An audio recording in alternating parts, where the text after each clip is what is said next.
Now, this causes a lot of agita, the Italian word for upset stomach and anxiety, agita, among the Galdasalt left. And that's why we're the only show in America that has, among other things, an in-house psychotherapist. Jill Payne's a member of the American Psychotherapy Association, good friend of our show, and she joins us via Skype. Hey, Jill! Good morning, Sam. Look at How this. you doing? I'm digging the red-framed, very hip glasses you got on. This is a friend gave them to me. You like them? They're Betsy Johnson. Wait, is that a designer? What? Is your friend Betsy Johnson, or is it designer Betsy Johnson? Designer Betsy cool. Johnson. Very cool. Yeah, she's sort of different. I like that. Like me. Thank you. So Trump gets out there, and he is like hardcore, man. He just like did not waste time. North Korea, we're going to blow up your entire country, knock it the hell off. Iran's a Muslim terror country. But it upset these very weak men in the media, like at CNN. Very, very effeminate, weak, emasculated men. I think the president did a great job. From a psychotherapy point of view, walk us through, peel the onion. Okay. First of all, remember Trump is from New York.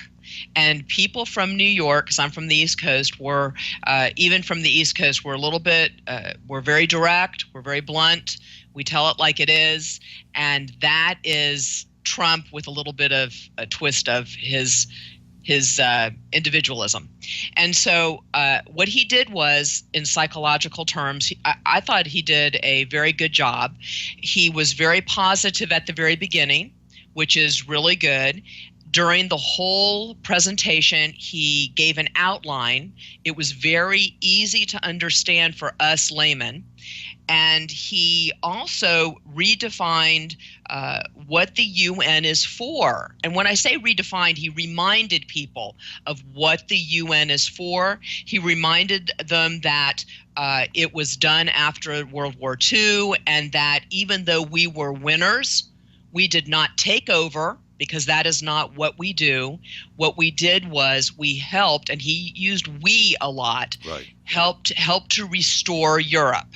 And the reason he did that at the beginning of his speech, because that was laying on what he was really trying to talk about. He wants to do that again. He wants to restore Europe to its strength again, saying how we all need to be independent again. And when he was saying that, people thought it was a conundrum, because he was saying be independent, yet, we all need to work together. Well, remember what I said when he gave his inauguration speech, and he said, America comes first. I gave the analogy of when you're on the airplane and the oxygen mask comes on and you have a little baby beside you, you put the oxygen mask on you first. And you do that because? That's how you're going to save the life, by you breathing. You're not going to help anybody else if you're passed out. Right. So you got to get the chaos out of you first before you can see straight and help other people. So he was even saying that, and in 9 minutes into the speech, if you watched his presentation, one thing I did like, he wore a blue tie, which we talked about color before. Blue is cooling. They've done studies on it. If you go into a blue room, if you see blue, your heart rate lowers.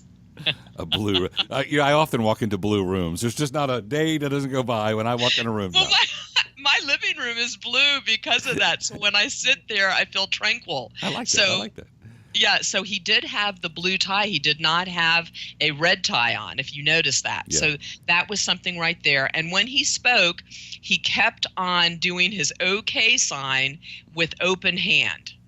Okay, open hand, and he did some pointing up in the sky. And so when he talked about America first, if you heard him, and then he raised his voice and he put both hands out, and he come join us, and saying the leaders, of the other countries need to do the same thing. Now, because of confirmation bias, the people in the media only heard America first. Then they closed their mind because confirmed, he's only about America. He's only about America. So that's what's going on with the media. They're just going to listen to what confirms. Yeah. And he even said, Jill Payne, our psychotherapist, he even said, yes, no, from now on, I'm going to put America first, as you would put your country's interests first. And he raised his voice. And I'm like, to those disgusting, the God us all left, What's wrong with that? All right, now hang on, because I want to. Time we go to the break, and we'll pick up our conversation on the second half. Okay. Our in-house psychotherapist, Jill Payne. And I'm going Right. to ask you, he was very direct and threatened Yes. people who are threatening us. Right. What is wrong with that? And there's, it's kind of like the bully syndrome. The only Right. time you're going to take out the fat loser, a bully like the fat kid in North Right. Korea, is by just cracking his face open. And sometimes you got to lay it down. So Right. we'll get to that when we come back. Okay. About forceful talk against threats versus like a Barack Hussein, just bow and show subservience. Our in-house psychotherapist. We'll continue our conversation next. AM 1070, The Answer. Let me get back to our in-house psychotherapist, Jill Payne, a member of the American Psychotherapy Association. Met her through our good friend at Houston Baptist University, Charles Baccaris. How long ago did we meet? Was it like 2 years ago or something?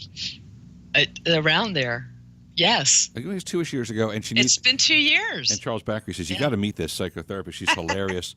And we sat down and talked, and you need some help on your website. And we just started talking, and I'm like, you're funny. You should come on the air with us.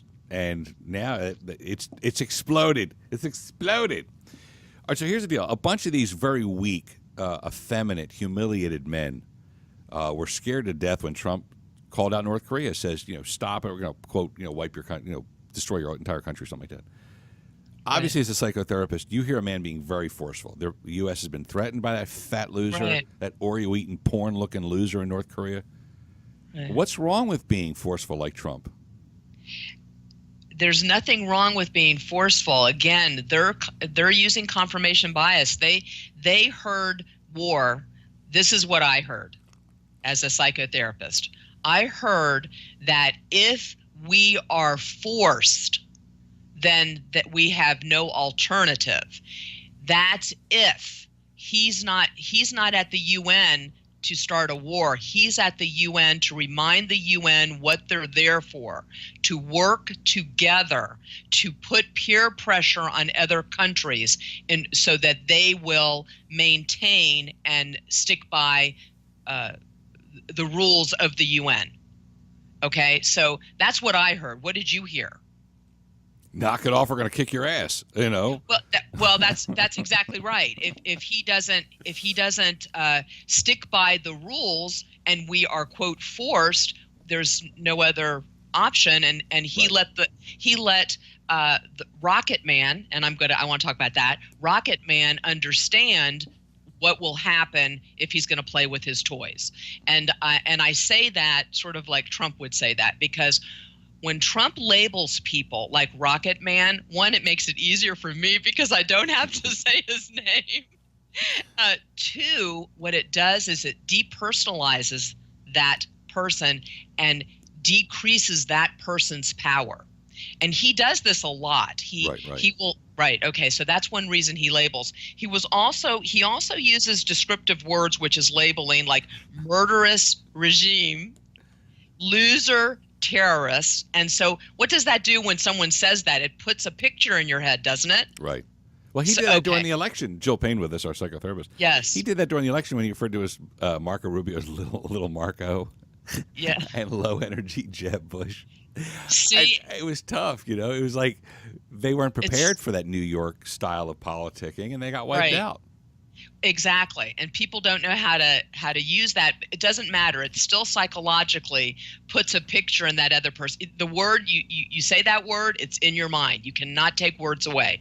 And he got applause. People were listening to him. He described what socialism and communism does by also personalizing that and getting people to be more empathetic and understand by giving real examples that just happened.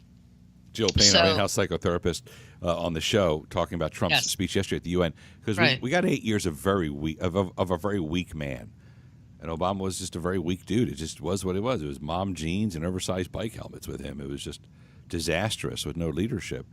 And isn't it shocking when a dude steps up to defend his country? It rankle people in the media, in the corrupt media. And also it's hard for people to take, because remember I told you about people's schemas. And if they have a schema of a president that is like Obama, that's, charming and schmoozes and all that, what a president usually is like, and then you have Trump, which he's blunt. This is how it is. This is what we got to do. and we got to do it now. And that's it. And that's New York. That's New York real estate right there. That's New York real estate development right there. Guys, get it done. You do this, you do this, you do that. We're done. Go. I also heard a comment. I don't remember which country it was from the UN, but he was appalled because he felt that Trump was talking to them like they were employees. And I thought that was interesting because he is a strong person, right. And that says a lot about that country and that country's mindset, the person of that country. Yeah, like if you think you're being talked to as an employee, then you're an employee. I mean, exactly. If you're confident in what you do, if you're the boss of where you are, you're the boss, right? Right, like Netanyahu. He was sitting there thinking, "Wow, I'm liking this." Oh, he had a great speech yesterday. Yes. And then he said Benjamin Netanyahu, Prime Minister of Israel, said something effective. I've been an ambassador here at the UN, and I've been a long-serving prime minister. This is the best speech I've ever heard. So he's gotten also from the weakness of Hussein, the predecessor to Trump. Good stuff. Our in-house psychotherapist Jill Payne. Always appreciate. But may I give some advice to ESPN and the Emmy people? Yeah, real quick. Okay, because just real quick.